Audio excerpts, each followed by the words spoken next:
जेव्हा आम्ही डहाणूवर येऊन सोलापूरला जायला निघतो तेव्हा भाऊचं घड्याळ बघणं आणि तासाला फोन करणं विचारणं खूप छान वाटतं. या छोट्या प्रवासात पण ते कायम सोबत असल्यासारखं वाटतं. आई भाऊ शिवाय आमच्या जीवनाला काही अर्थ नाही. जेव्हा आईला त्रास झाला तेव्हा ती आठवण सगळ्यासाठी खूप वाईट होती.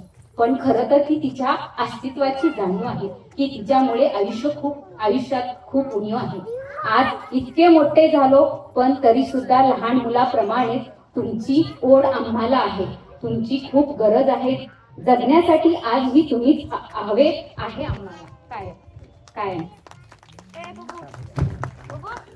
फक्त या नाही तर पुढील प्रत्येक जन्म तुमचीच मुलगी होणं मलाही स्वीकार आहे. कविता. असाच चालू राहो 50 नंतरचा हा प्रवास. असाच चालू राहो 50 नंतरचा हा प्रवास. एकत्र येत राहून असेच करू साजरा हा दिवस खास. आठवत नाही बालपणीतील आईची माया वडिलांचा डोक्यावरचा हात. आठवत नाही बालपणीतील आईची माया वडिलांचा डोक्यावरचा हात. सरून गेलं बालपण जशी सरावी सुंदर रात. पाहिलं तिला जपताना नाती भरून ठेवला नात्याचा मोहर. पाहिलं तिला जपताना नाती भरून ठेवला नात्यांचा मोहर. अशी आहे प्रेमळ माझी आई सोदर.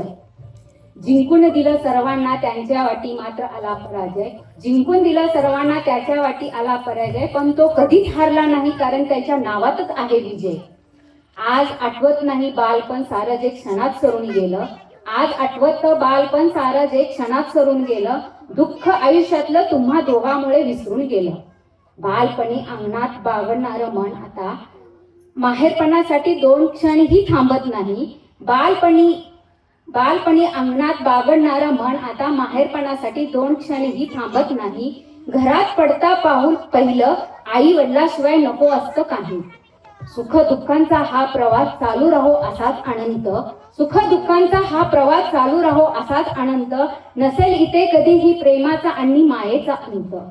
खरं तर बोलण्यासारखे आणखी खूप भावना मनात असतात पण ते काही शब्दात व्यक्त करता येत नाही. एवढंच बोलते. धन्यवाद.